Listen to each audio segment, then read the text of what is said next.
Morning students, MDS university Ajmer के BA part first political science paper second के विद्यार्थियों, मैं डॉक्टर मनोज अवस्थी आज आपको नया अध्याय की ओर ले चलूँगा। राजा राम मोहन राय काफ़ी महत्वपूर्ण विचारक हैं और केवल परीक्षा की दृष्टि से नहीं बल्कि प्रतियोगी परीक्षाओं की दृष्टि से भी ये अध्याय काफ़ी महत्वपूर्ण है। अब आप भारत के इतिहास को देखें तो ये पाएंगे कि बंगाल बहुत से राजनीतिक जागरणों की एक भूमि रहा है। बहुत से विद्वान, विचारक, क्रांतिकारी बंगाल से पनपे। राजा राम मोहन राय का जन्म बंगाल में, और ये बंगाल, हम आज के बंगाल की बात नहीं कर रहे हैं, ये हम बात कर रहे हैं ब्रिटिशकालीन बंगाल की, जब भारत विभाजित नहीं है और आकार में बहुत बड़ा है। उस समय बांग्लादेश, बंगाल पूरा, कुछ हिस्सा बिहार का, ये सब बंगाल का भाग है। तो वो देश का सबसे महत्वपूर्ण राज्य है। उस समय प्रांत कहते थे भाषा के अंदर, प्रोविंस ब्रिटिश काल में कहा गया इसको। और आप जानते हैं कि अगर आपने इतिहास को पढ़ा हो कि जो बंगाल का गवर्नर होता था वही बाद में जाकर देश का गवर्नर जनरल बना करता था। तो अब राजा राम मोहन राय का जन्म एक मध्यम वर्गीय परिवार में हुआ है। परिवार में धर्म, संस्कृति, धार्मिक विश्वास भारी मात्रा में है। लोग यकीन करते हैं, विश्वास करते हैं, और राजा राम मोहन राय उसी परिप्रेक्ष्य में बड़े हो रहे हैं। पिता राजकीय अधिकारी हैं और उन्होंने शिक्षा के महत्व को समझते हुए राजा राम मोहन राय की शिक्षा का बहुत व्यवस्थित और उचित प्रबंध किया था। अब बहुत छोटे थे तब से ही उनके मन में धर्म को लेकर प्रश्न थे। आप आज भी देखेंगे तो इस चीज़ को पाएंगे। एक तो होता है धर्म के प्रति अंधविश्वास, और एक होता है विश्वास, और एक होती है उत्कंठा। जैसे बहुत सी परिपाटियां हैं, परंपराएं हैं समाज में जो जुड़ी हुई धर्म के साथ हैं, लेकिन कई बार आपका मन करता होगा, जैसे मैं जब पढ़ता था, जब आपकी उम्र का था, तो मेरा मन भी करता था ये जानने का कि ये शुरू क्यों हुई और इसके पीछे तर्क क्या है, विश्वास क्या है। राजा राम मोहन राय कुछ इसी श्रेणी के बच्चे के रूप में बड़े हो रहे थे। धार्मिक रीति रिवाज, परंपराएं, इनके प्रति उनके मन में प्रश्न थे कि आखिर ये परंपरा है तो क्यों है, समाज ऐसा है तो क्यों है। यदि कोई परंपरा उन्हें ठीक नहीं लगती थी तो वो उसके प्रति प्रश्न किया करते थे कि इससे मानने का लाभ क्या है, ये तो ठीक नहीं है। और ऐसा करते करते ही वे धीरे धीरे बड़े होने लगे। सबसे जो दिलचस्प बात है वो ये है कि केवल हिंदू धर्म में ही उनका ये दिलचस्पी का मामला नहीं था, बल्कि वो क्रिश्चियनिटी, इस्लाम, बौद्ध धर्म, इनके प्रति भी आकर्षित थे और इनकी धार्मिक पुस्तकों को भी पढ़ने के इच्छुक थे। तो स्वाभाविक सी बात है, इन धर्मों की किताबें बांग्ला या भारतीय भाषा में तो नहीं थी। तो राजा राम मोहन राय ने इनको सीखने के लिए विदेशी भाषाएं भी सीखी। वो एक समय ही में ही बांग्ला, उर्दू, फारसी, अंग्रेजी और लैटिन, इन भाषाओं के जानकार थे, और उन्होंने इन भाषाओं को सीखकर उन मूल ग्रंथों को पढ़ा जहाँ ये बातें दी हुई थी। इसके अलावा उनका जो महत्वपूर्ण योगदान रहा है वो ये है कि उन्होंने ब्रह्मसूत्र, ईशोपनिषद और केनोपनिषद, ये उपनिषद हैं, फिलॉसफी की किताबें हैं दर्शन से जुड़ी हुई, इनका बांग्ला और अंग्रेजी में अनुवाद किया। तूफ़ात उल मुवाहिदीन, नाम ध्यान से सुनिएगा, तूफ़ात उल मुवाहिदीन का इन्होंने फ़ारसी में अनुवाद किया। और संवाद कौमुदी और मिरातुल अखबार, ये दो उन्होंने समाचार पत्र निकाले थे।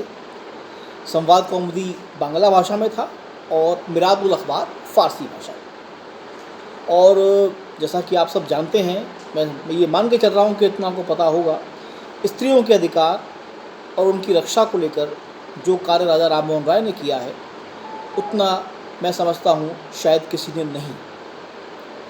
और उनको भारतीय पुनर्जागरण का जनक कहा जाता है इसीलिए क्योंकि वो पहले विचारक हैं जो ये चिंतन कर रहे हैं कि भारत पर जो विदेशी सांस्कृतिक और धार्मिक आक्रमण हो रहे हैं, इसमें धर्मांतरण और अन्य विषय भी शामिल हैं, इनकी सफलता के पीछे कहीं भारत के धर्मों की अपनी कमजोरियां तो नहीं हैं और कहीं ऐसा तो नहीं है कि हम अपनी कमियों को बजाय ठीक करने के, उनमें सुधार करने के, उन्हें ढकने का प्रयास करते हैं।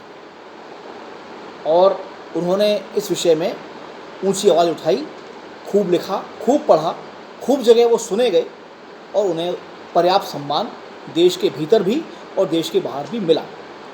और 1833 में ब्रिस्टल में, इंग्लैंड का एक शहर है, वहाँ राजा राम मोहन राय की मृत्यु। अब हम बात करते हैं उनके राजनीतिक विचारों की। तो देखिए, किसी भी विचारक को जब आप पढ़ें तो सबसे पहले आप ये देखें कि वो किन के विचारों से प्रभावित है, क्योंकि उसका असर उनके विचारों पर दिखाई देता है। तो राजा राम मोहन राय पर बहुत से विचारकों का प्रभाव है। उनमें महत्वपूर्ण हैं बेंथम, जॉन लॉक, ग्रोशियस और टॉमस पेन। इनके नाम आपने अपनी 11वीं और 12वीं क्लास में सुने पढ़े होंगे। बेंथम उपयोगितावादी विचारक हैं और जॉन लॉक सामाजिक समझौते की विचारकों की श्रेणी में आते हैं। अब प्राकृतिक जो अधिकार हैं, सामाजिक समझौता सिद्धांत के विचारक जो हॉब्स, लॉक और रूसो हैं, इनको आप पढ़ेंगे तो इसमें एक शब्द आता है प्राकृतिक अवस्था। यहाँ पर कुछ अधिकार थे या नहीं थे, इस पर एक बात आगे बढ़ती है।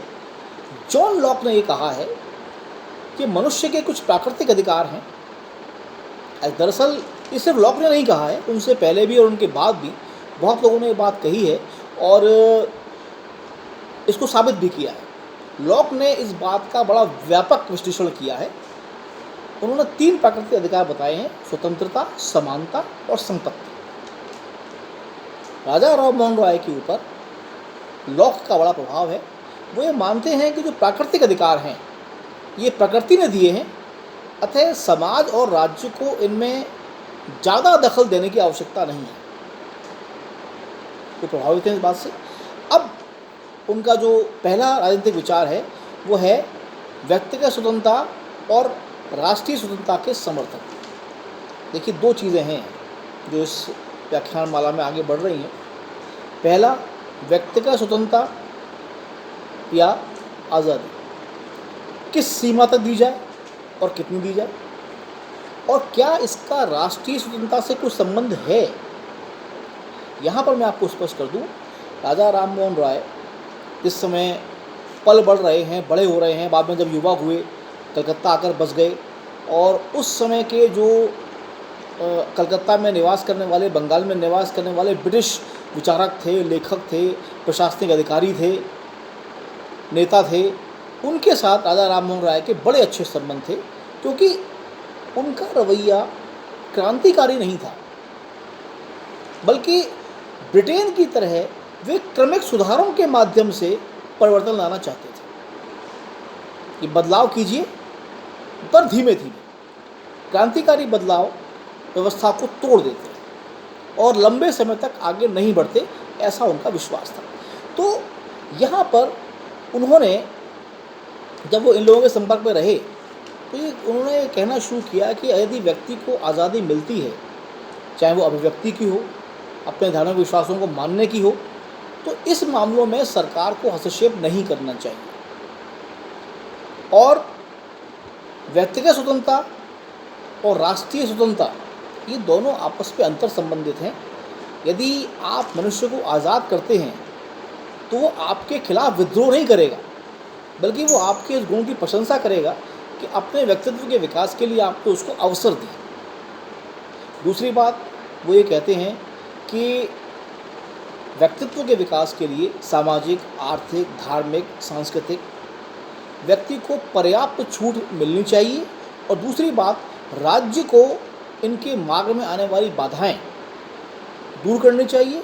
और दूसरी तरफ ऐसे साधन उपलब्ध कराने चाहिए ताकि व्यक्ति इनसे अपना विकास कर सके। धन्यवाद।